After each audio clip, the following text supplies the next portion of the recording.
everyone, and thank you so much for joining us today for this event. I'm Erin Debenport, the Associate Director of the American Indian Studies Center here at UCLA. And on behalf of myself, Director Shannon Speed, and the rest of our center staff, I want to both welcome you and recognize that as a land-grant institution, UCLA acknowledges the Gabrielino Tongva peoples as the traditional land caretakers of Tovangar, and this is the land that includes the Los Angeles Basin and South Channel Islands. We are grateful to have the opportunity to work in this place for the Tarashotam, Indigenous peoples in Tongva. We pay our respects to Hanukvatam, the ancestors, elders, and Ayu Hinkem, our relatives and relations, past, present, and emerging.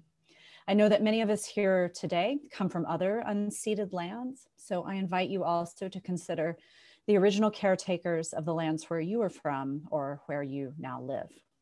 So I will now turn it over to my colleague, Pamela Peters, who will introduce our honored guests.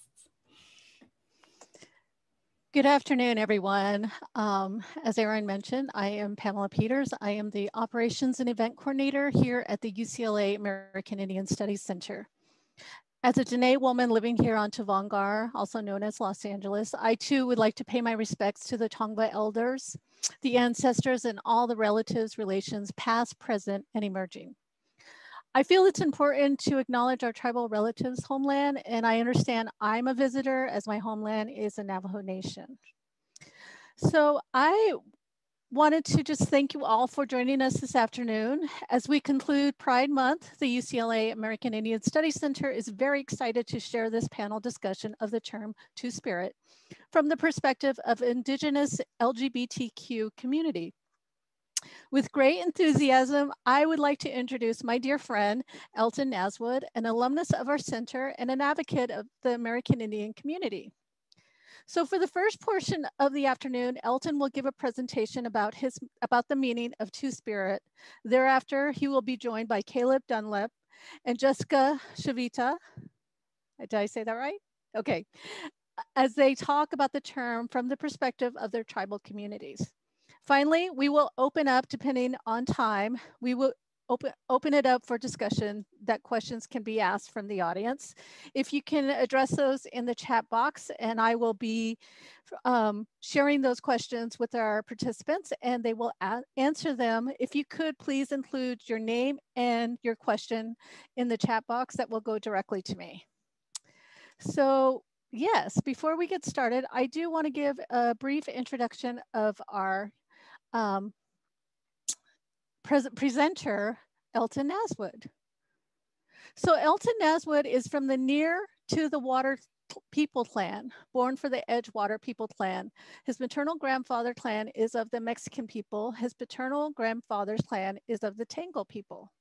This is how he is Navajo Diné. He is originally from the White Horse Lake, New Mexico on the Navajo Reservation and currently resides in Denver, Colorado. Mr. Naswood is a consultant and the coordinator for the National Native HIV Network.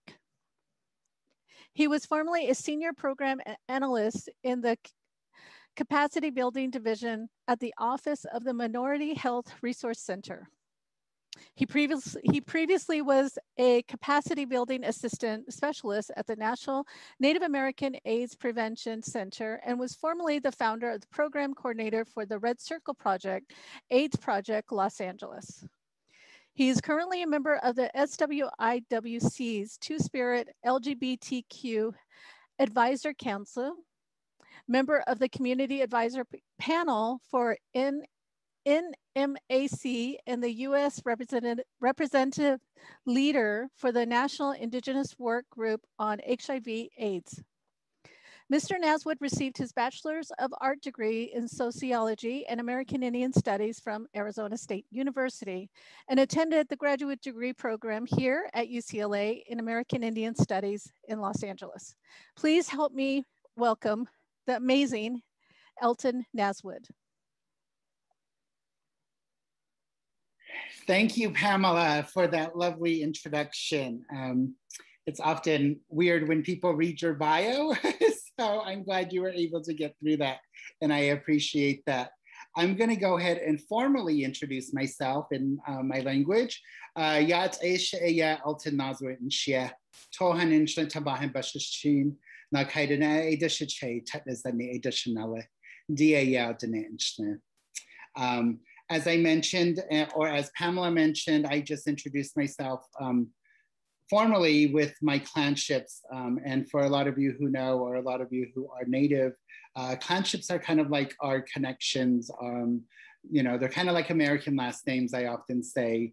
But for Navajos, we're connected matrilineal. And so I'm very happy to introduce myself in that way. I also identify as a gay male, as a two-spirit male as well. So I'll be able to talk about my lived experience, but also some of the historical aspects of being who I am. So thank you. And thank you to the UCLA American Indian Studies Center for inviting me, you know, as well as some relatives to discuss our lives as Native LGBTQ two-spirit individuals for you all today. And hopefully we'll be able to have a lively discussion with that. I do have a PowerPoint presentation for the beginning of this talk, which I'll talk about historically understandings of the term two-spirit and identity, which will hopefully lay a foundation for you all if you haven't heard of the term two-spirit or understand that term as well. So Pamela, if we could bring up the PowerPoint.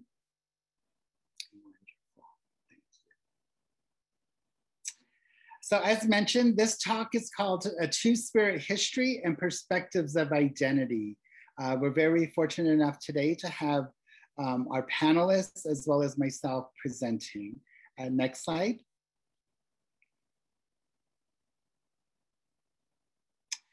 So I just wanted to briefly go over some of the acronyms. I know there are many acronyms out there and we keep adding to it in a way, but just to set some premise on identity, I wanted to review the LGBTQ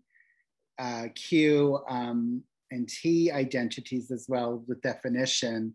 L stands for lesbian. It's women whose enduring physical, romantic, emotional, and or spiritual attraction is that to other women. Gay is a man whose enduring physical, romantic, emotional, and or spiritual attraction is that to other men. And bisexual is an individual who is physically, romantically, emotionally, and or spiritually attracted to men and women. And queer is an inclusive term which refers collectively to lesbian, gay men, bisexual or transgender folks, and others who may not identify with any of these categories, but do identify with this term.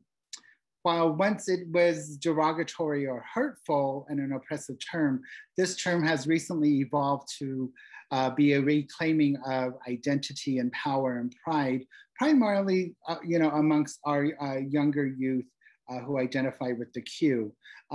Q also can stand for questioning, but more so the Q is utilized for the term queer as well. Next slide. So as mentioned, a majority of you may have heard the term two-spirit. And two-spirit is a contemporary term that was developed in the 1990s by a group of Native LGBTQ individuals who attended the third international Native Gay and Lesbian Gathering, which now hence has been termed the International Two-Spirit Gathering. And these gatherings happen every other year based in Canada and the United States. The last international gathering was held in Montana and hosted by the Montana Two-Spirit Society right before the pandemic, the year before the pandemic. And this year, Montana will be holding a gathering as well in person. So we're very excited about that. But needless to say, the term was coined at that gathering because there were terms that were utilized, you know, terms like berdache, which is an anthropological term that the colonizers used to identify two-spirit people. And it was a term that was imposed on us.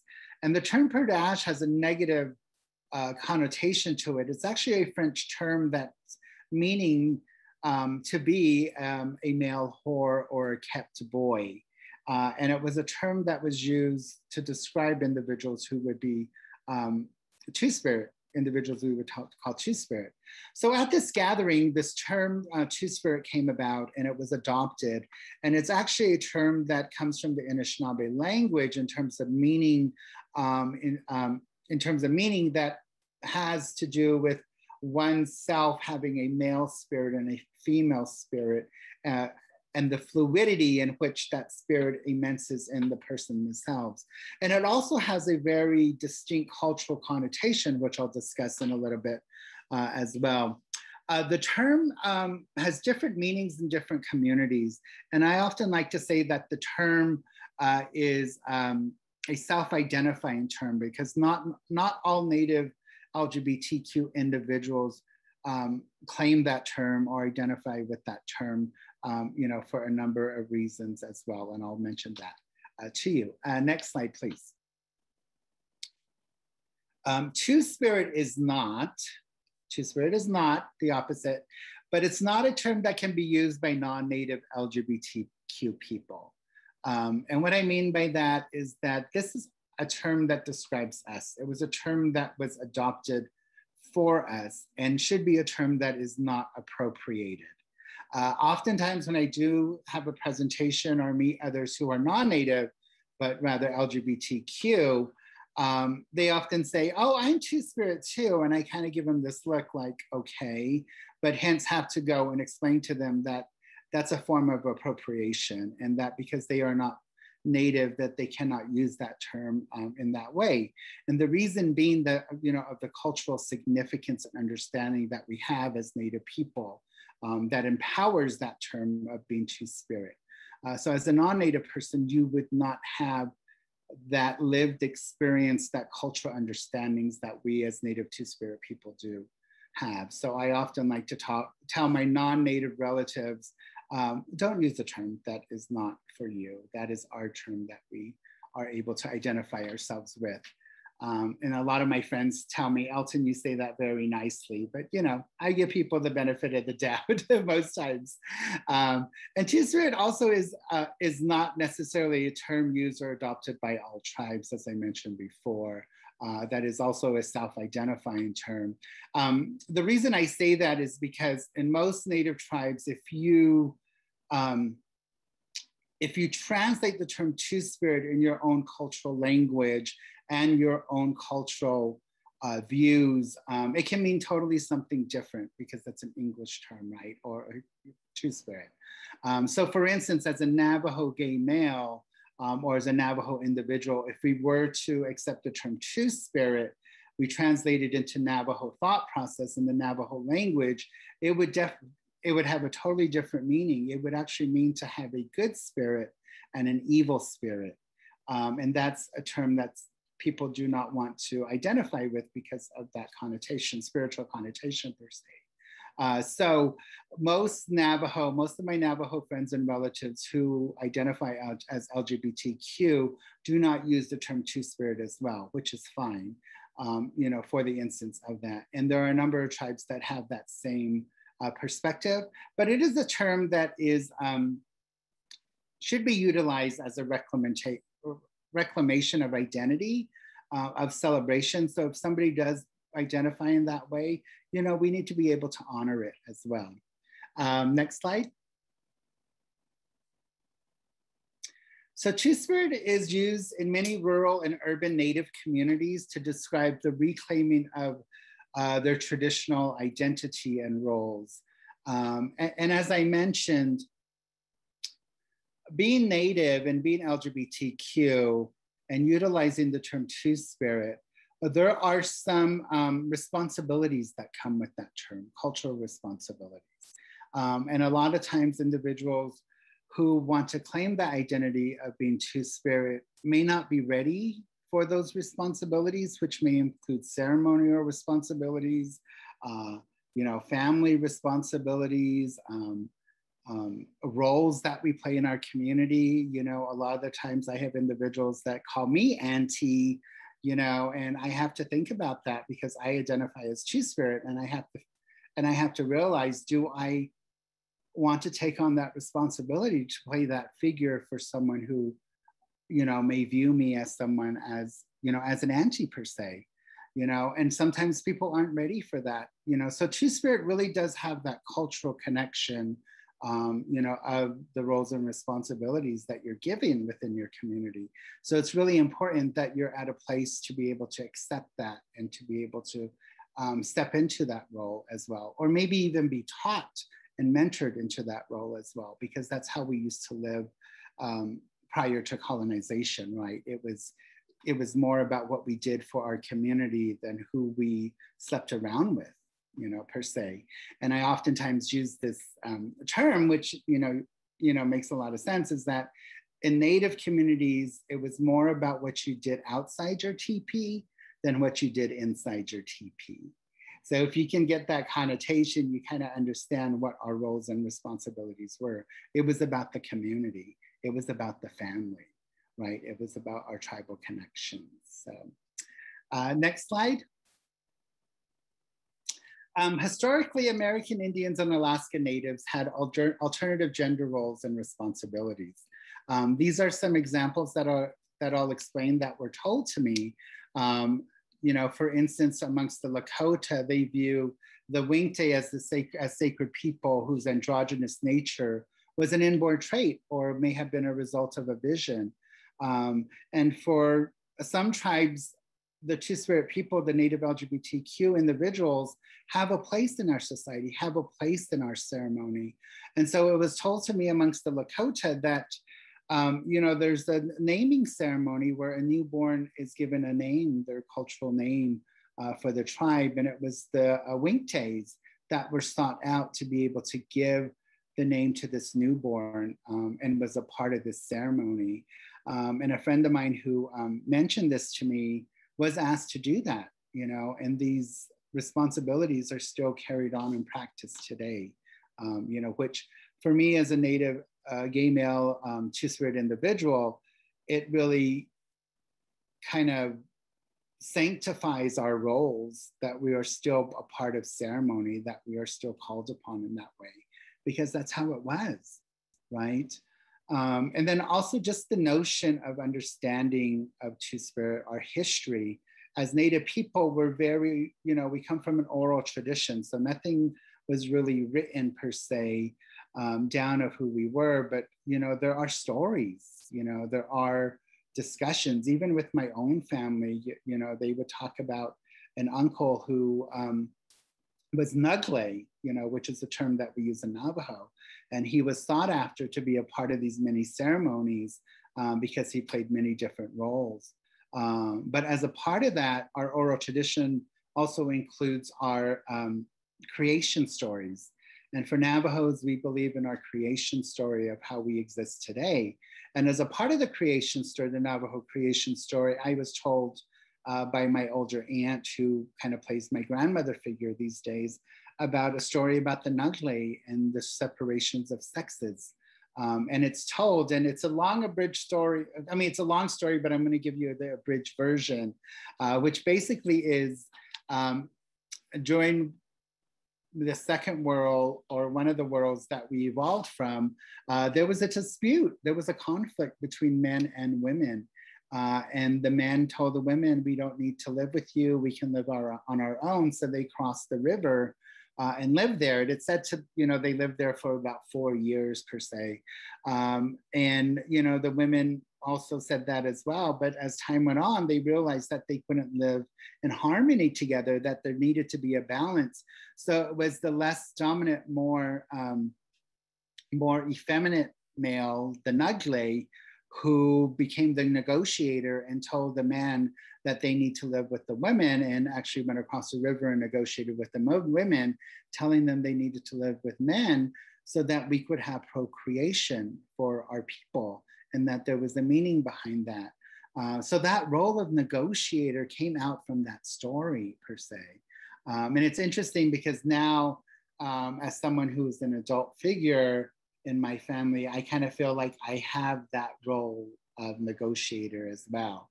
When there's a family dispute, you know, people will call me and say, you know, so-and-so, this is happening.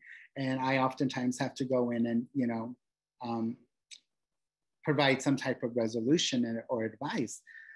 So, you know, I really see that role as something that is culturally connected to this story and this understanding of the Nudle. Also, after European contact, there were issues of homophobia, transphobia, and acculturated worldviews were adopted, you know, particularly from a lot of tribes. And one of those acculturated worldviews was that of organized religion. And we really see that impact on from organized religion on the historical understandings of Two-Spirit Native LGBTQ individuals in our communities. And I'll talk about that a little bit more as well. But next slide. So tribal languages and terminology, you can keep going. I got a little fancy there with my slide. But this is a chart that I developed from doing a little bit of research and utilizing a book called Two-Spirit People by Sabine Lane, and then also co-authored by Wesley Thomas, who's a Navajo anthropologist. But within that publication, they had over 100 terms that were utilized by tribes that were defined, you know, were defined to be LGBTQ, Two-Spirit individuals. And these are just some examples, or at least the four, and then the last example I'll talk about a little bit more. But the Crow have the term bote, which is for more of a male gendered Two-Spirit individual. Navajo use the term Nagle, which I mentioned before, which is utilized for people who have male and female gender. And then Lakota, as mentioned, have the term Winkte, which is more geared towards a male gender as well. And the Zuni have the term Lemana, which also has a male gender connotation. And then the last tribe is the Tongva of Southern California, as mentioned during the land acknowledgement. But when I was in Los Angeles, I had a conversation with one of their cultural elders who also identified as Two-Spirit. And he told me these names and I was able to write them down with him. But Weihe Akin is a term that they use for more individuals who were male and female gender. And then Kuyat was a term that they specifically had for a transgender individual who was male presenting as female now. And I found that very interesting that they had a specific term for a transgender individual or transgender woman, which was the first time that I heard a tribal language have a specific term. So I include that to in my presentation to say that the gender diversity in our tribal communities is vast. As I mentioned, Dr. Wesley Thomas, the Navajo cultural anthropologist, who's also an author, did some research in Navajo and found that there were up to 6 to 8 different genders within our own culture. So our genders are very fluid in a way, but then also for tribes that do have a term for Native LGBTQ Two-Spirit people, it is evident that we existed. If a term is utilized, it means it evolved in our history, within our culture, and it validates our existence. I'm not a linguist, but for me, language is very important. So to really have a cultural name is significant as well. And I challenge those individuals who may not come from the tribes I mentioned here on this chart, but to see what terms you have in your own tribal language. Maybe include that in the chat to share. But if you do not know, I challenge you to ask and understand why, you know, and was there a term as well? Because I believe there probably was. Next slide, please. So just a little brief understanding of gender worldviews and the contrast. And I developed this chart with a colleague of mine, or this image with a colleague of mine, just to kind of show the juxtaposition and understanding from a Western American point of view and a Native point of view as well. In a Western American point of view about gender, it's very linear. It's very linear. It's very straight as the image there shows. And so when we talk about gender, you know, we oftentimes talk about sex at birth. And in American Western thought, it's, you know, you're either born a male or female, you're a boy or a girl, and then your gender identity is more female or male. And then your gender expression, which is actually your, you know, the way you present yourself, your appearance can be, you know, is either more feminine or masculine. Women wear dresses, men wear slacks, right? So it's a very binary. Sexual orientation, who you're attracted to is also binary or both in terms of being gay, being hetero, or being bisexual as well. And the Native concept of gender, at the center is, you know, you as an individual, a member of a tribe, what you were born with, you know, was male or female, your sex at birth. And then what comes foremost is your Native identity, what tribe you come from, what tribe you belong to, what responsibilities you have within your tribe and your Native identity. And then secondarily, most times is more about your gender identity or sexual orientation. And your gender expression here is more feminine or masculine, but we see that change depending on situations, you know, whether it's, you know, and it's also, you know, about where, you know, the environment you live in as well. And so it's not necessarily binary, it's based upon the environment, it's based upon your community, what have you. And then your gender roles, which is really important. And so, you know, more feminine gender roles include a healer, being a cook, a caregiver. More masculine would be, you know, provider, a hunter, or a healer, right? But in a Native perspective of gender worldview, it's not binary. You see within the circle that there is fluidity. You go back and forth between your understanding of yourself as a Native LGBT two-spirit individual within your community. An example I give is about this worldview, the Native worldview of gender is, you know, as a Native gay male, as a Nughle, as a two-spirit individual, when I go back to the reservation and I participate in ceremony, you'll see me in the shed house cooking, you know, doing more female roles, but then you'll also see me outside hauling wood, bringing in water, doing more masculine type of tasks. But in those situations, in those ceremonial situations, you see individuals like me, Nughle, kind of weaving between those responsibilities, because ultimately we're there to help our community, our family.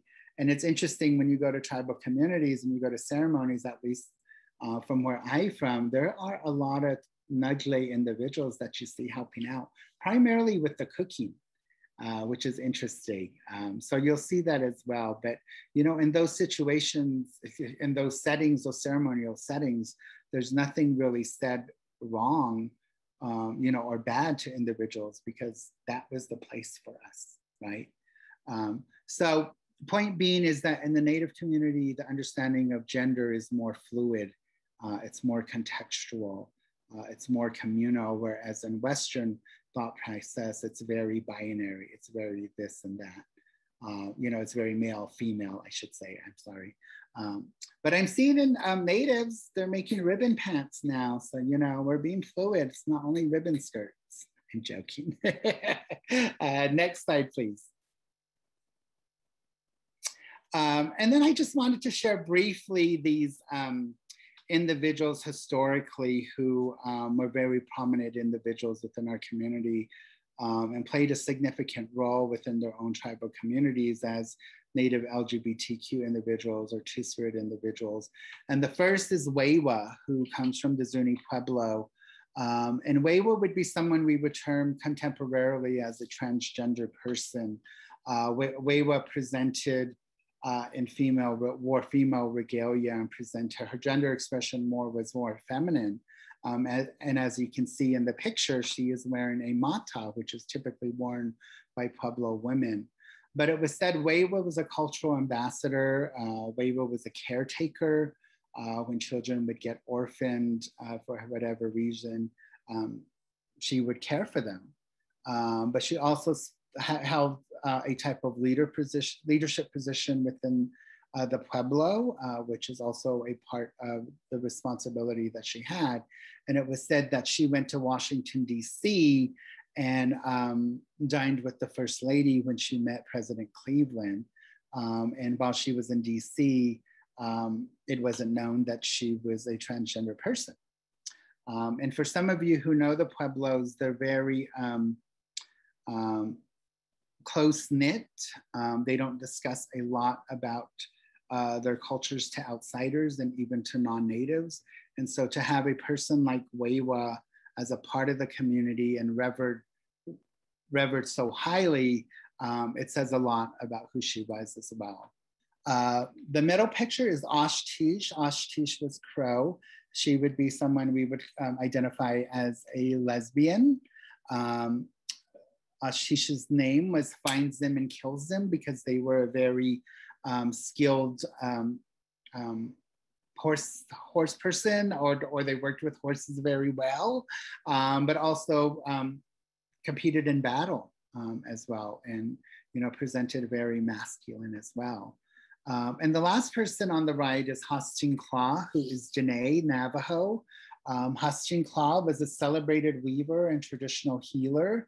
Hostin Claw was given the ability to weave Navajo rugs, which was seen as a feminine responsibility, but also was given special visions to design rugs that are in the our Yei rugs, which are our deities, and was given that ability to weave them, and has many rugs in the Smithsonian.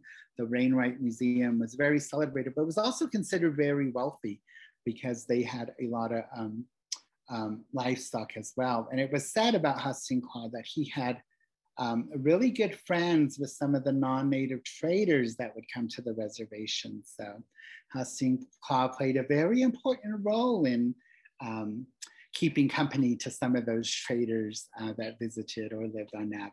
So very interesting, but very well respected as well as a weaver and a healer.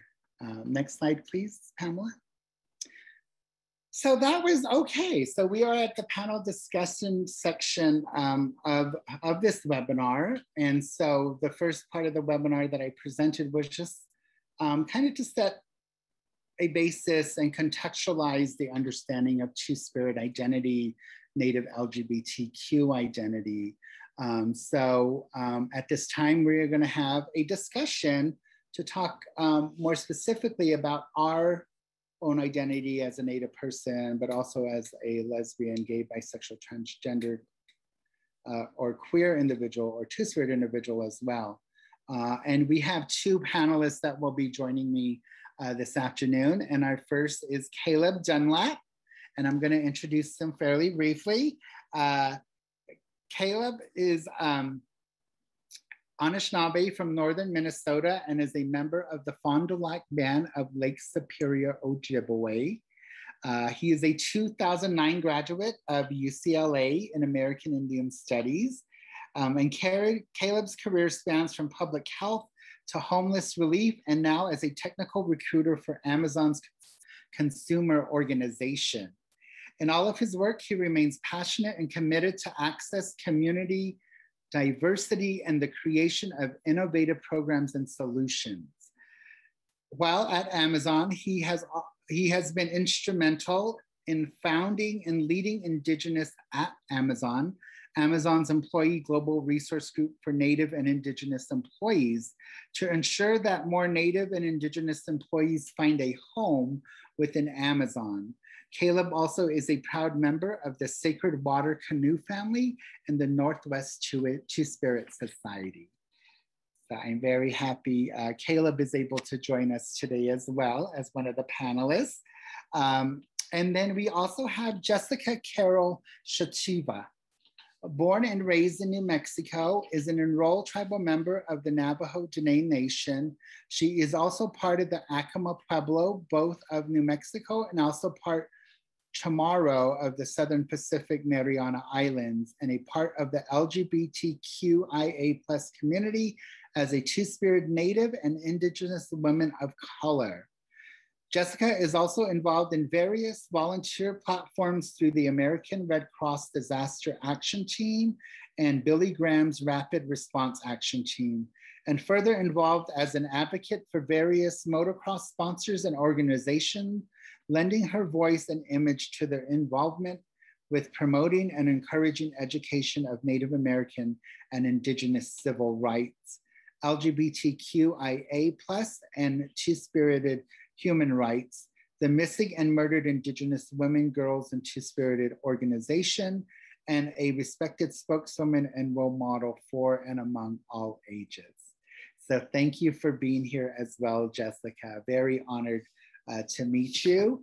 So thank you both, and thank you for those lovely slides as well to introduce our panelists. And so if we could bring up the slide again for our questions for our panelists.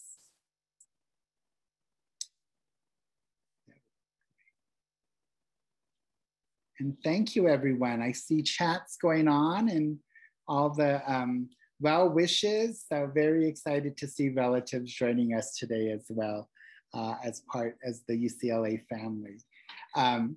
So Caleb and Jessica, I have two questions to start off with. Describe the different ways in which you or others in your circle relate to the identity as an American Indian Alaska Native. And then describe the different ways in which you or others in your circle relate to their identity as a Two-Spirit or Native LGBTQ person. So kind of a double question, but focus on different areas of who you may identify with as well. So whoever would like to go first. I'll let Jessica go through it.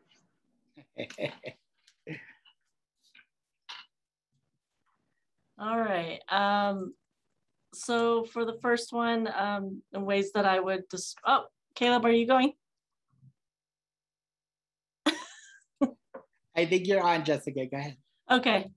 So for the first question, the different ways that I may identify, or even those within my community that I can see relating to our identity as American Indian Alaskan Native. For me, with the vitality of our identity being extremely important, most especially in this time and age where cultural diversity is intertwined with one another, I do often see my people, the Diné, Acoma Pueblo, and even Chamorro of the South Pacific Islands, along with myself, identify with our American Indian, Alaskan Native, Indigenous culture through our ancestral traditions, our practices, our ways of life, our language, our kinship, and our ancestral sacred places. It is even found within our traditional ceremonial wear that is projected further through expressions of our ceremonial dances and through the songs that tell our story and our history. Do you want me to answer the next one? Yeah, why don't you just follow up with the second one, yeah. Okay, so for the second one, different ways in which I would relate as a Two-Spirit or Native LGBTQ person. For me, that there are various ways in general that one can identify with being a Two-Spirited or Native and Indigenous LGBTQ individual. I specifically identify as a Two-Spirit lesbian woman.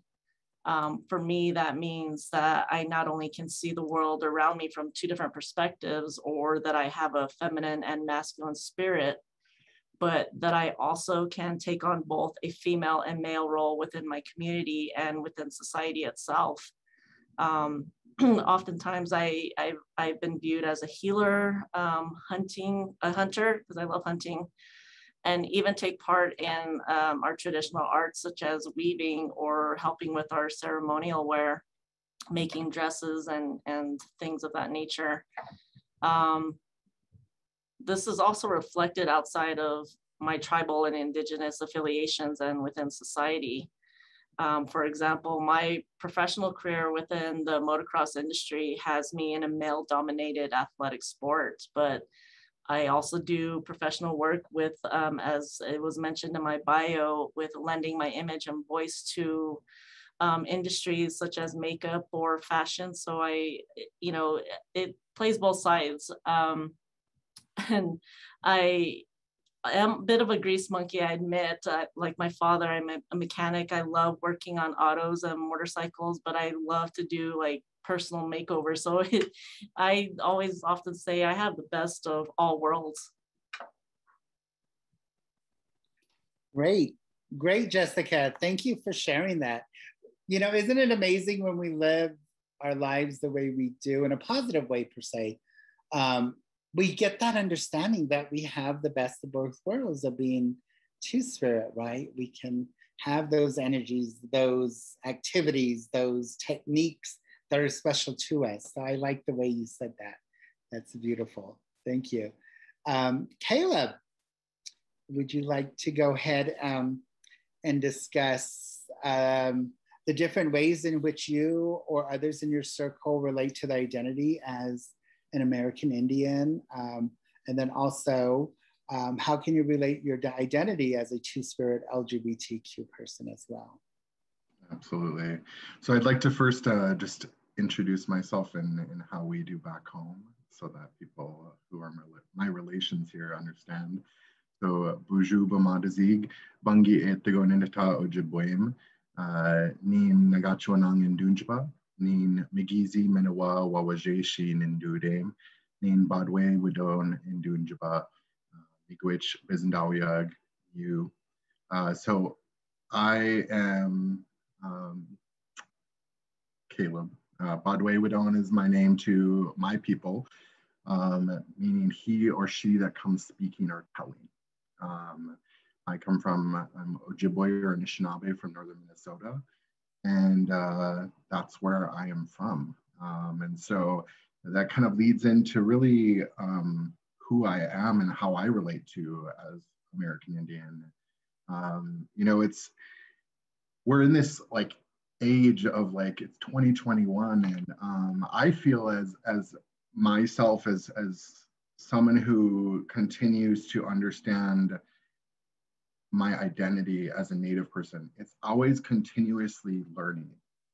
So when I introduce ourselves, and when we introduce ourselves in our language, we say Bangi Etego Ninita Ojibwe, which is what we call a humbling statement. It means that we are continuing to learn, or we only know a little bit of Ojibwe. So even those that are experts, or even those who are language keepers, they're continuing to learn. And so that's where I find that I'm always continuing to learn about my identity as Anishinaabe, as one of the first peoples, one of the ones that came from the world above. And so, you know, I think that there's this beauty in having a place to call home as a Native person, a community of people that, you know, ancestors to, you know, that we belong to, you know. And so I really relate to my identity through place, through language, through foods, through humor, through collective community, and by our value systems. For Ojibwe, we have what is called Minabomadazawen, which is a way of a good life, you know, and it's talking about truth and values like that, and how can I live them in my life on a daily basis. So that's how I identify. I think as Native people in general, we identify through those things as well. I can, you know, I'm sure Jessica, I'm sure Elton, like we all relate to like breaking bread, having good conversation, sharing food, sharing laughter, teasing one another. You know, like, you know, but we're there for one another. We are, you know, I find as Native people, we're the quickest ones to forgive sometimes, also quickest to hold a grudge sometimes, but, you know, at the end of the day, we'll be right by your side. We are the ones that are often, you know, because of our collective history, we're often, you know, a lot of things have been pitted against us. And so nowadays we're the ones that are looking at, it's super innovative. We're collective problem solvers. We're caretakers, all these things. And so really how that then relates to my identity as a two-spirit person, again, I am ever changing and learning and trying to understand more of who I am as Nij-Manaduwag. Earlier you spoke of that understanding of Anishinaabe as having those different spirits. And, you know, I still ask people all the time, tell me more, give me more of an understanding so that I can continue to learn what is my medicine. But that's what I believe that I bring, and how I relate to my identity as Nij-Manaduwag, or we also have an understanding of what's called Agukwe. It's to also understand my medicine. What do I bring to my community? What do I bring to the people around me?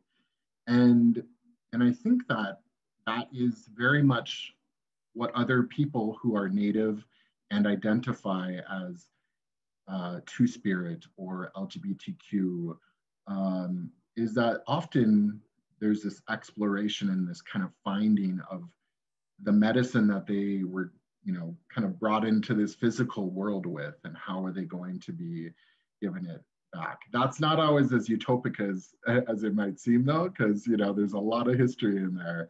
But I find that that's how I relate to my identity, is like asking myself, like, what is the medicine that I bring to the world around me? And how can I use it on a daily basis? So I'll pause there. Great. Good, thank you, Caleb. You know, I liked one thing that you said that kind of resonated with me, which is, I want to learn more, right? I want to talk about what it is to be Two-Spirit. And I think that's also part of the role as a Two-Spirit, because you want to pass on that oral tradition, right? That understanding. So I really like the way that resonated with you as well. So thank you for sharing. You know, it's very interesting when we look at these two questions, because they're actually, you know, about two different identities in a way, but I think the way we describe them together is that it's a collective identity for us. It's one of those things that I don't like to say, but I often say, you know, this generation, where it's very interesting for us because we got to live kind of this bicultural way of life, you know, of trying to have that balance in our way of living, being LGBT, being American and living in this society, but also holding our traditions, right?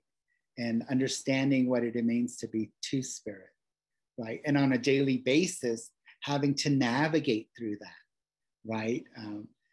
I often think about that. I'm like, wow, I guess Two-Spirits love Starbucks, because I got to have my Starbucks, you know, so it's that navigating through our lives that I think is important.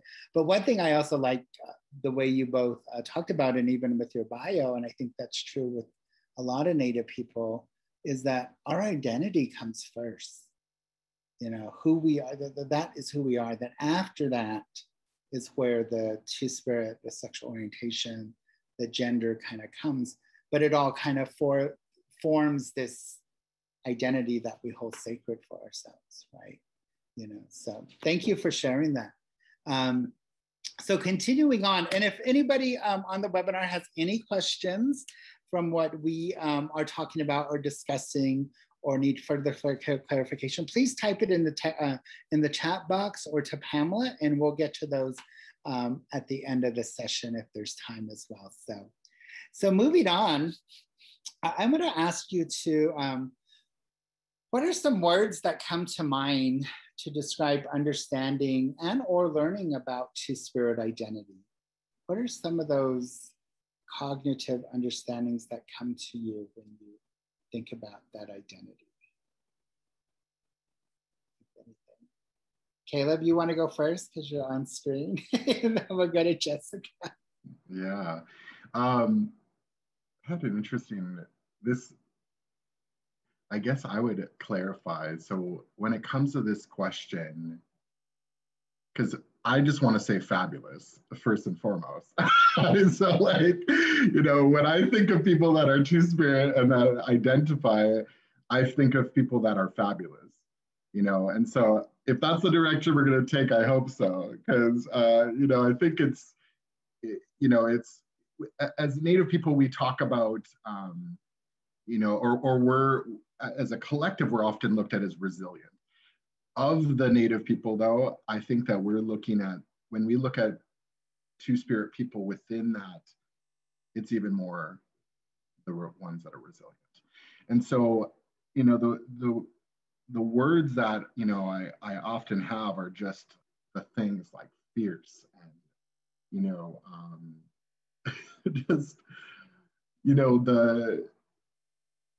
gosh, like there's just so many different words that I could, you know, that come to mind. It's just, you know, I would say the culture bearers, the ones that, you know, sometimes I think of them as the burden barriers, you know, the ones that, you know, often when there's, you know, the chaos carriers, the ones that like really are uplifting and really working to, you know, problem solve. So I would say the problem solvers in communities. Yeah, I have a lot of other words, but I don't know if that's the direction we want to go in, because I could start. It was just it was just a question to give perspective. Yeah, I mean, I think fabulous, that also fierce. just, you know, I think that, again, I would just share shortly, I think that when a lot of people look at the Two-Spirit identity, we can romanticize it. And we can say things like, you know, oh, you know, like as though we don't recognize that there was 500 years of colonization that has broken up a lot of what was. And so we can use words like healer, and we can use words like artists and, you know, nurses and, you know, leaders and birth workers. But I also have to remember that as Two-Spirit people, we are the ones, and this like gets me emotional, is that we're also the ones that are fighting addiction. We're also the ones that are working through mental health, like that journey of mental health. We're the ones that are missing. We're the ones that are dead. We're the ones that are banished. We're the ones that are excommunicated.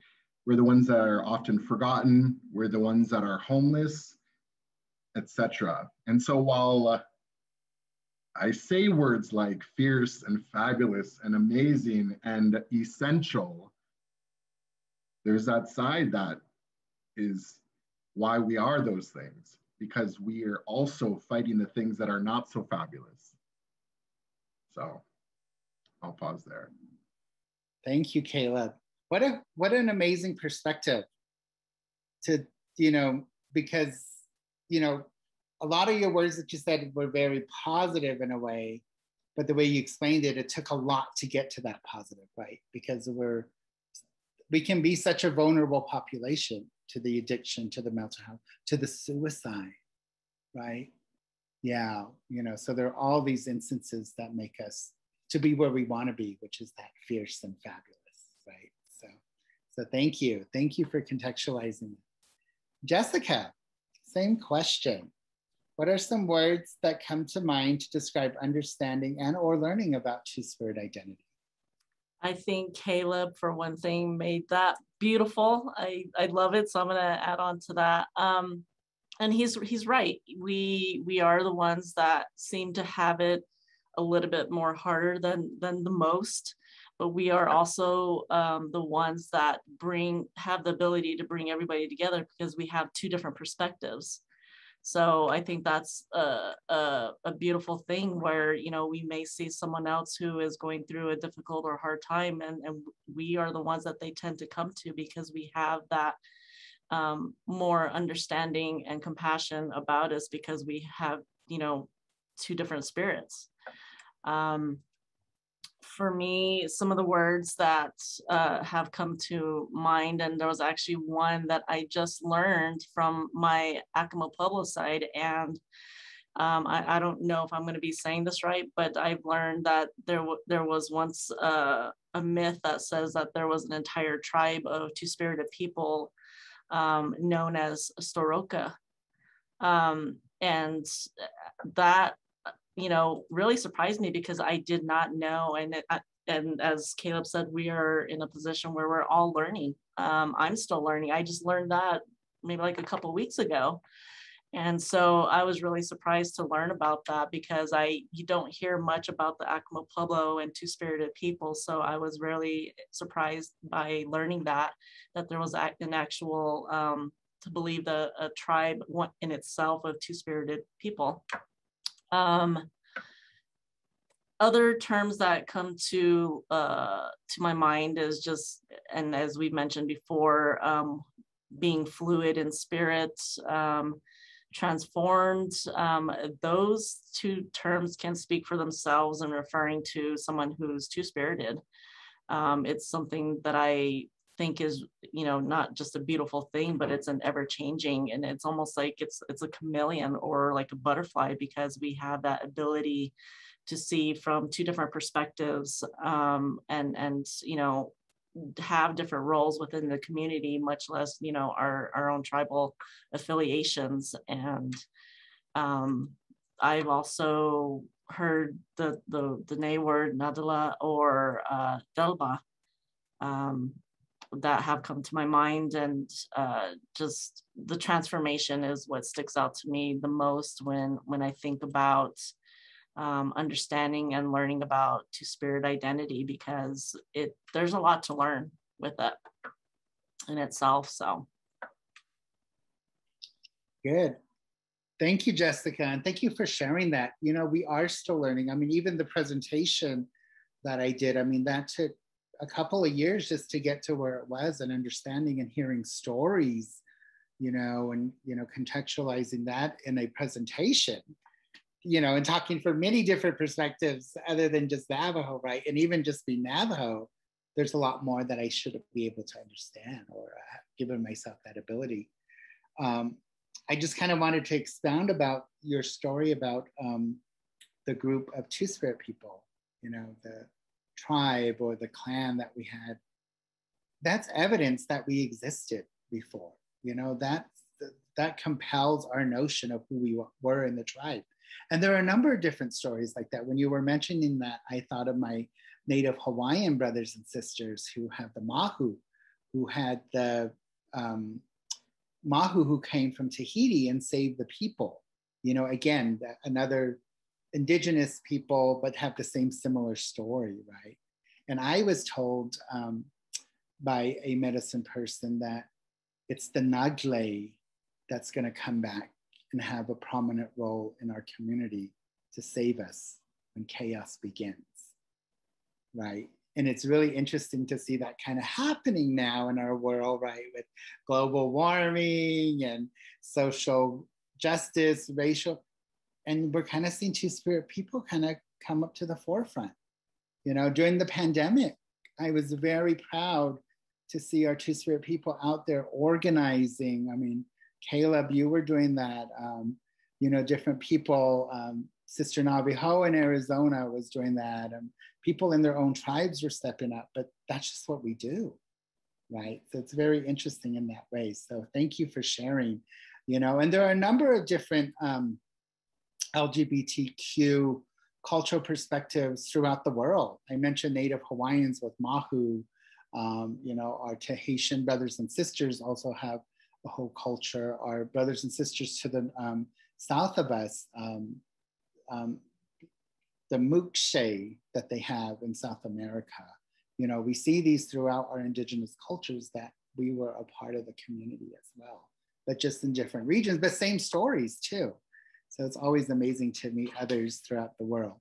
So thank you for sharing that. I just have a couple of more questions that I'd like to ask you both. The next question would be, describe your notions of gender identity and sexual orientation before and after colonization. Kind of a loaded question, but we kind of understand that gender identity and sexual orientation are two different kind of perspectives. Sexual orientations who we're more attracted to, and gender identity is more of our roles, right? Our responsibilities. So just for that question.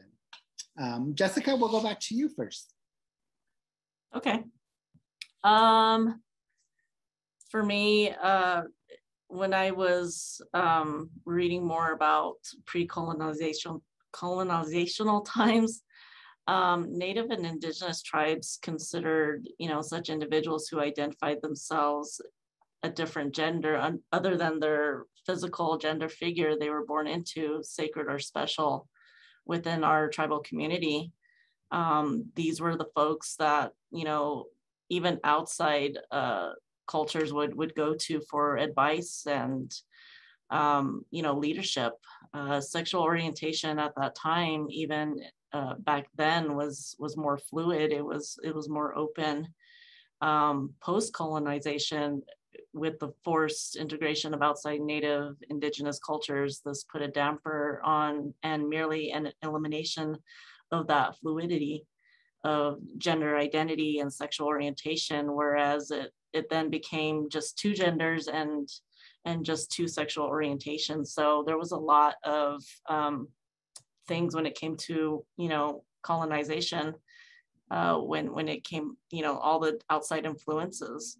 So I've seen a lot of change throughout history, and now we're going through a change again where we're trying to reintroduce, the two-spirited folks back into our communities, back into our tribes, and it's amazing movement, and it's going to take some time because everybody was influenced by what took place throughout history. Thank you for that. Yes, definitely. It was more binary, and and we know in a lot of our tribes, people had more than one partner. Had more, there were certain things that two-spirit people did for our community that may have been sexual. There was a place for us. Some chiefs were even said, prominent chiefs per se, and I need to document this before I say it publicly, but I've heard there were chiefs in some tribes that had two-spirit mates to satisfy them, or they would go on hunting parties and and it was because we were human. We had behaviors, right? We had to do what we needed to do. So, I don't want to digress, but that is very much the way we existed prior, and sexual orientation, I don't know, I should say I have issues, but it's more of an American perspective, right? And it comes with sex first, the keyword sex. Again, back to my point, Americans are more concerned about what you do inside your teepee than what you do outside your teepee. We got American laws for sodomy. Anyway, I'm digressing, but thank you, Jessica. And then Caleb, the same question. Absolutely. A number of things come to mind. One of the things that predates me and our ancestors, one of the things that one of my uncles has taught me about when I go into certain ceremonies, and there was this time when, especially we'll take the activity of sweat. And this is what reminds me is that, when I was at school at UCLA, people down there would be like, want to come sweat? And then all of a sudden I'd be in a place with, they'd be like, oh, we normally or like would sweat with men and with women, so it's very separate. But so I would get invited to these sweats that were kind of inner, bring everyone together. So I asked my uncle, like, what do I do? And he says, well, you put out your tobacco, your asema, in the ways that you do to the spirits, to the creator. And remember that creator, Getchamanadu, only sees you as your spirit, not like as the physical, not as everything else. And so I tend to walk through life in that same way, as looking at someone as their spirit or their spirits, rather than just their physical and all the other things. And I think that, kind of how to bring that into today's society is we really are about what you are, let's figure it out, And, you know, I think of things like the acronym LGBTQ. We weren't even included in that. You know, we start adding ourselves to it now, but we were never even included in that. And so I think that, you know, again, kind of going back to notions of gender identity and sexual orientation, you know, I think, you know, we mentioned earlier about clanships. It's very similar to that. Prior to colonization, just like clanships, like in our communities, when you were a part of a clan, you understood your role and your responsibility in ceremony, in the community. You may have been the protectors, you may have been the communicators, you may have been the prayerful ones. And so as two-spirited people, I think that that's how we were understood, that, they're from this clan, you know, in a way. And that we were the ones that may have been sacred, that may have lived on the outsides of our communities, not in a negative way, but we were so revered, we were so powerful that you go to that person when you want to understand the medicines. You go to them when you want to understand these things. And so it can be difficult for me to talk about gender identity, like you were saying, Elton, or like, you know, get into specifics things about gender identity and sexual orientation, because I bring it back to just looking at someone's spirit. That's not to say that after colonization, that is, you know, now we're looked at as those things, you know. When we talk about our two-spirit peoples or our overall communities, that they identify as a trans individual, like they definitely on a regular basis have to work on, or have to walk through the world with their gender identity in front of everyone. You know, no one's like, hey, looking at your spirits over there, you look good today, your spirits look good. They're looking at their gender identity. So I don't want to discount that that is a reality for a lot of our Native people. And so, but yeah, I think it's coming from a time when we as Native people prior to colonization may have looked at people as their spirits or as their clans in a way, as their duties and their responsibilities to make a collective work, to what it is now, where it's like, who are you? What are you? You know, what's your, you know, and kind of selfish. I don't know. So I'll give it there. Great, Caleb. I thought you were going to say, what are you, top or bottom or bird? Yeah. Next call. Yeah. Next question. Hey, just kidding. Thank you. And thank you both for answering those questions. You know, and, you know, they could be complex, but I think you all both gave a unique perspective that I think generally were able to help with our understanding of two-spirit identity as well. So we're going to go ahead and go to our questions, because we have about 15 minutes left and we got some great questions. So Caleb and Jessica, I will just put these out there, and thank you, Pamela, for facilitating the questions. Our first question comes from Melissa Farley. Do you have a perspective on puberty blockers and hormones that are used by lots of American trans-identified individuals? I can take a stab at this. I know, unfortunately, we don't have a trans-identified person on this panel, but, you know, from a trans perspective, and well, not trans perspective, but from having individuals who identify as trans and who have talked about a hormone block, or at least puberty blockers, particularly for Native trans individuals, you know, I think that's very different and situational upon each individual, but collectively, particularly amongst my Native or my Navajo trans friends, a lot of them are on hormones, you know, because, you know, that helps them to be whole, or, you know, have a holistic perspective on their own gender identity. But in terms of anything else besides hormones, a lot of them are resistant against that, only because of cultural perspectives per se. And, you know, I've had one trans friend say, you know, I don't know what my grandma would say. You know, I mean, there's still that connection to that. So, you know, that question's an important question. You know, I can reference that to someone who's trans identified, you know, and we can get a little bit more information from that for that question.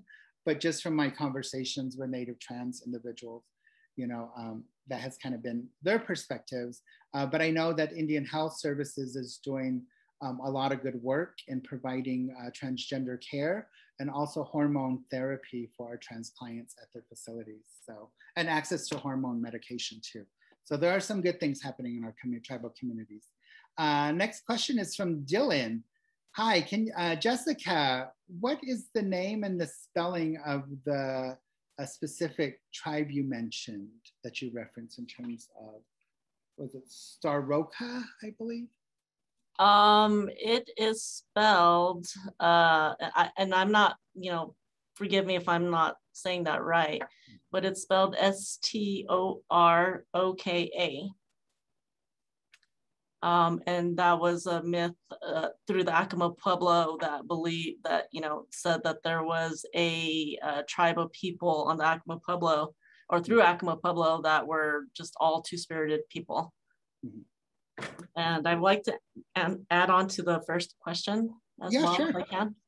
I actually am going through that with one of my relatives, a baby cousin of mine who is actually in the process of transforming himself. He's going to be a transgender and he's going to become a she. There is a lot of reluctance in that, especially if you look back through history. We didn't have that opportunity. You know, people didn't have that opportunity. So there is going to be a little bit of, what would you say, negative backlash when it comes to talking to our grandmas or our, you know, our elder folk, because nobody had that back then. And so now that we have that opportunity to be able to go take hormones and blockers and whatnot, I mean, that's something that is going to make these individuals who, you know, transform and be who they really wish to be and want to be and feel they need to be. And my baby cousin is right there among them, and he's going to be going through the change himself. And in fact, I think he's actually already on hormones already. So I'm learning as he goes forth, you know, as well. Yes, that's great. And thank you for sharing. You know, we know relatives that are in those processes of transitioning or becoming comfortable with who they are, right? So thank you. Thank you for sharing that. And that support is definitely important. So continue to do that. Thank you. Okay, the next question comes from my brother, Tom Lido. Hi, Tom. So his question is there a central standardized definition for two-spirit? As a reviewer of Child Welfare Services document, I always remind them to be inclusive. Then I'm asked what definition to use. I love the two-spirit is a reclamation of our tribal identity, especially for those who have a lost connection to their traditions. So he says, thank you. So is there a centralized or standardized definition of two-spirit? I don't think there is. I mean, that's something that's coming back into, you know, being reintroduced back into our tribes within the community. I think the term two-spirit is, you know, good to use because it's fairly new still. So I think it's safe to say that that would be okay. Yeah, I would just, you know, I think that two-spirit is becoming like a checklist ad, like on surveys, like, you know, it's, and so, I mean, it's like this double-edged sword in a good, you know, there's like the ability to identify or ability to at least be on the list and not just be an other or not at all. But then there's like kind of siloing and just putting two-spirit into a box and saying it's only a sexual identity, or it's only a sexual orientation, or it's only a gender identity. And it kind of minimizes what it really truly is. So I just wanted to add that. Thank you, Caleb. But that kind of goes to the next question that I'll get to. But I'd like to respond to Tom a little bit too. Tom, there isn't not necessarily a standardized, and even in my PowerPoint, you saw kind of how I went around and kind of explained it. And there's been discussions in our Two-Spirit community of revisiting the term. Because it's, you know, we say it's contemporary, but I believe it's almost 30 years since they met and developed the term. And, you know, as time evolves, so does our own identity. I mean, we have a whole younger generation too that has a perspective of who they are. You know, and so the term Two-Spirit, I think, needs to be revisited. Hopefully after everyone feels a little bit more safe, we can begin to have that conversation and maybe even bring the original people who were at that gathering together to kind of talk with us and bring the Two-Spirit community together and have that dialogue. Because I think there is a need. There is, however, my relatives, and along with our friend Marlon Fixico, our elder Two-Spirit, when they were doing some work in South Dakota around the State Hate Crimes Act, they developed a statement on Two-Spirit that we're beginning, well, we, including them, want to begin to standardize that definition for now, because it could have some legal implications as well. So there is a movement to begin to kind of standardize that definition. So hopefully we can invite you to be a part of those conversations, but there's definitely a need to revisit the term. We're looking for resources for sponsorship. Hey. But you know, I think there really is a need. Some of our younger generation developed a term I really embrace too, is indigiqueer. I think that's just you know, an amazing term that they've identified. So we need to open that up a little bit more to have those conversations. I'm just noticing the time. So there's another question, which Caleb, you talked about a little. It's from Andrea. It's, what's your response to the way systems try to compartmentalize, English not my first language, a Native identity and Two-Spirit identity in data and reports? Do these definitions work? If not, what would work best? So I think Caleb kind of mentioned, you know, don't compartmentalize our identity in a way where it's just sexual orientation, gender identity, or sex. Allow for that to be inclusive of all. Use Two-Spirit in all those categories, you know, I think would be really great. And it also helps with data purposes. You know, even for our own people in general, we're misclassified. You know, and sometimes we may be misclassified by our gender too. I mean, look at Caleb, he's very butch, and I'm just joking. So, you know, we got to be aware of these issues as well. So, Jessica or Caleb, you want to add to that?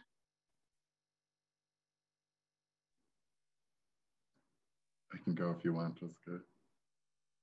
Yeah, okay. So, I mean, I think it's all also about like the entity that's trying to obtain that kind of data. Like, what would your purpose be in identifying someone as Two-Spirit? You know, like, I think it, you know, it's difficult. I mean, because there's a lot of, like we've talked about, like people are still learning, people are still evolving within the community of Native peoples. And so I have a lot of Native people who across the nation don't identify as Two-Spirit because, you know, or they might identify as indigiqueer, or they might identify solely as what they're known as in their community. And so if we're talking about something like data collection, you're going to miss out on a lot of people who don't specifically identify as Two-Spirit. So it kind of goes back to like, if there's a health entity, a lot of times like I find in health, you know, or like an employer who's like, I want to understand who are my Two-Spirit people. And it's like, well, what's your desire to know that? Is it so you can say that you have Two-Spirit people, or that you can create programs who support X, you know, people? So there's a lot of complexities, just like there is in any other thing that you ever touch with Native people. And there's a lot of different identities. So there's no one right question to that, or no right response to that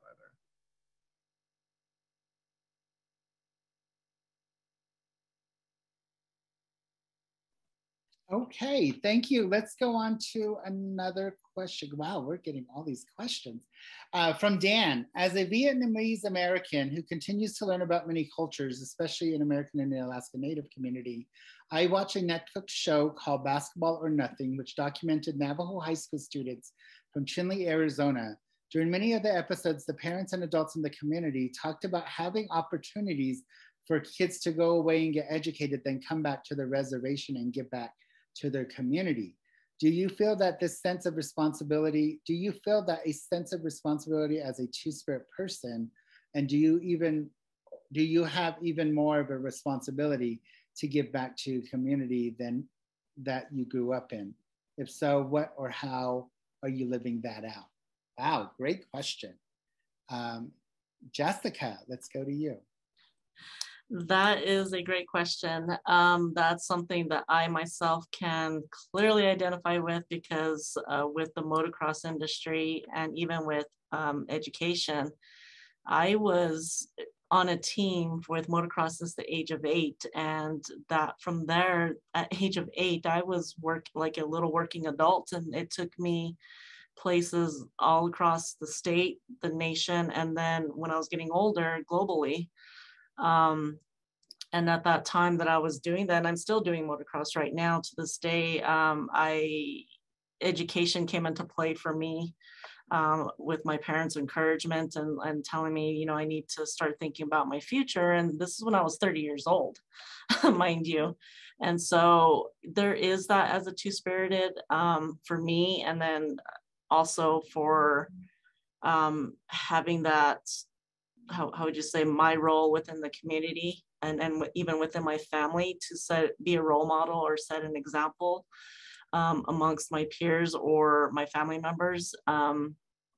It was, you know, a little bit of an expectation for me to, you know, take what I learned in school and my experiences out in the world and bring that back to our community and share that with everybody and, you know, teach everybody what I saw, what I experienced, what I learned.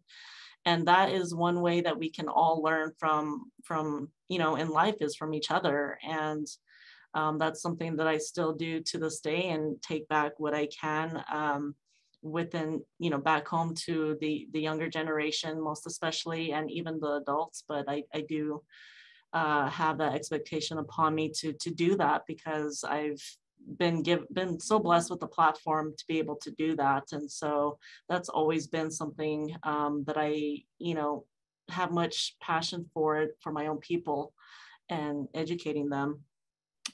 There's a lot to go to say with, you know, education, from going throughout history, going to boarding schools and things like that. And that's a huge topic right now. And you probably heard about it through the news. So there's a lot of history, and it's just the beginning when it comes to education. Thank you, Jessica. I just add, like, a lot of, you know, when it comes to two-spirited people, I think that it's also a bit, we have to have an understanding that some two-spirit people don't feel safe enough to go home. So there is a part of that that's a reality for two-spirit people, that they might not feel safe to go home. They might not have been accepted in their communities. So they've gone out to other cities, they've gone other places. And so I think we romanticize as though, like, oh, let's go home and we're going to be of use and we're going to be welcomed and all these things, but that's not a reality everywhere, you know? And so, you know, I think that when I look at two-spirit people and when I look at myself, I find that we are the people that see between the lines. We are the ones that see where the gaps are. We're the ones asking, who's missing in this place? And so, you know, whether someone goes home with what or, you know, whether someone stays home, comes, wherever they're at, I think it comes back to being able to do those things and helping and supporting other people. You know, like, I've lived in Seattle now almost 10 years, and yet in my time at Amazon, I saw that there was gaps missing. There was not an employee resource group for Native people, you know, and so now, you know, 5 years later, how many years later, we are able to now impact our products and our services and our technologies and the amount of Native employees and all these things. And so whether that's like impacting right at home or whether that's impacting globally, I think that Two-Spirit people, we impact in whatever ways we can, just like it's like from like it's in our, what we call our, like our blood memory, like it's just in us. So I'll close with that. Thank you. I think that's an interesting question, and having lived away from the reservation now since I turned 18, it's been a difficult decision, but I feel like I'm in a space now being away that I'm comfortable with who I am, yet I still do this work of advocacy, not only nationally, but also internationally, that I feel like give back to the community, and advocating at different levels, whether it's a tribal level, government level, which oftentimes can be very interesting, but also, just being a part of educating people about who we are as Two-Spirit people is important.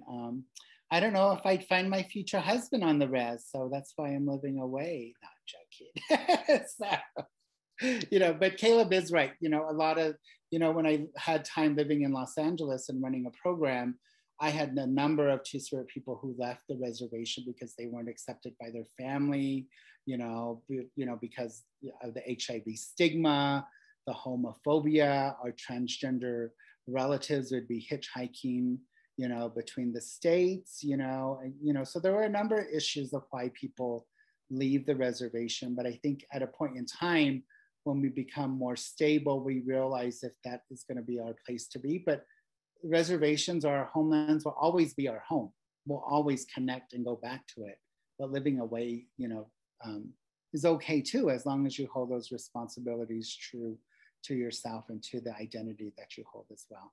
I know we're past time and we have a number of questions. So I just wanted to see with our organizers if we wanted to continue with all these great questions, or if we want to continue in the chat. Pamela? Okay, yeah, we are going to wrap up. We see that people are leaving. So these were a number of great questions. So if we can copy these questions, I think each of us, I'd be willing at least, as a presenter to answer them, and we can send them back to Pamela to post in a way. But, these questions also involved Christianity's perspective, talking about, gender roles and responsibilities. Also talking about, there's one interesting question about how intersex identity is mixed into the cultural understanding of Two-Spirit as well. Particularly for that question in Navajo, intersex people are considered holy people. And so there's not a lot of talk amongst them, but we know that they exist in our community and are considered holy in that way. So Pamela, we will go ahead and continue to talk about these issues. Thank you all for these wonderful questions and for really paying attention. It's amazing to see that. So we appreciate that. And we'll go ahead and collect these questions and answer them for everyone. And there was a question about resources. So people are putting resources in the chat as well. I see Professor Goman. Hi, Mashana. I'm a part of a Two-Spirit book club. You can find us on Facebook, but we read Two-Spirit authors. And during this pandemic, I read about maybe 6 to 7 great books about Two-Spirit authors. And Mashana just mentioned one of those individuals, who was Joshua Whitehead, who has done some amazing work. And I believe he's First Nations. So feel free to look at the chat. We are gonna go ahead and wrap up this webinar. We wanna say thank you to everyone. I'm gonna give this final opportunity for our panelists to say a closing thought. Caleb, would you like to go? Yeah, I just wanted to say Chimigwech, thank you so much for everyone for allowing us and just bringing this space together. I want to say thank you to all my relatives from my alma mater. UCLA has such a incredible space in my heart, my existence. From my communities here in Seattle, and everywhere else. But lastly, I think I just want to close on, like, we talked a lot about as Two-Spirit people, but you know, for those of you who put good energy out into the world, who pray, it is so important, you know, that we pray for what I dream about. I'll say is I dream about what is called two-spirit restoration. Like we talked about, a lot of people that are identify as two-spirit or LGBTQ, they've left their communities, whether that's an urban community or whether that's a tribal community. And I talk a lot about that medicine that we all have. And so imagine our Native communities if we invited that medicine back. And so I always, I dream of like a ceremony of having this restoration occur, that our tribal communities and our other communities would welcome back their two-spirited peoples. And so, you know, put good medicine out there that will continue to happen, and that, you know, that two-spirit people will come home and that their medicines will be accepted and used for the betterment of everyone. So, miigwech, everyone. Thank you, Caleb. Miigwech. Jessica. I'd like to say thank you to UCLA, to you, Elton, to Caleb. It was a pleasure meeting you and being on the panel with you. And also to Pamela for, and also Erle and the other folks from Navajo Nation Pride for the opportunity to be here with all of you today. I am grateful for this opportunity and consider it a blessing, and to all of you who joined us today, all happiness, health, and blessings to all of you for being with us, and especially with all the great questions and the ones that we didn't get to.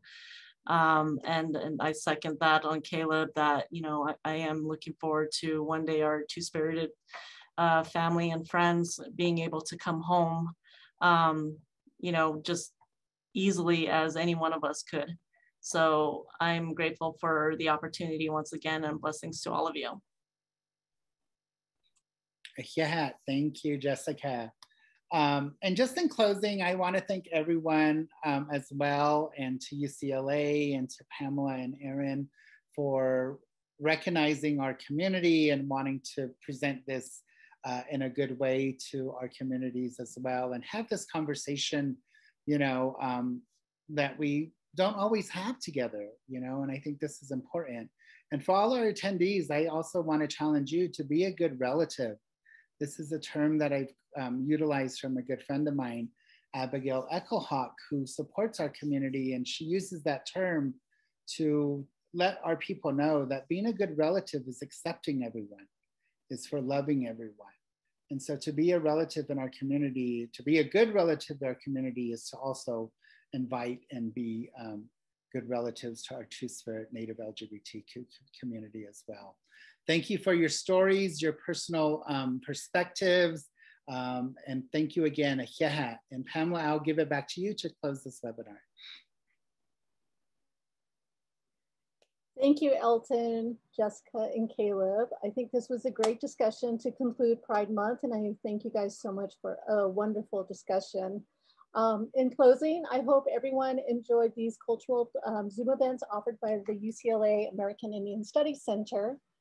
We have quite a few talks coming up this summer. If you can add us on your social media site, if you want to be added to our list server, that was an option when you signed up through Eventbrite. You can hear about our upcoming events.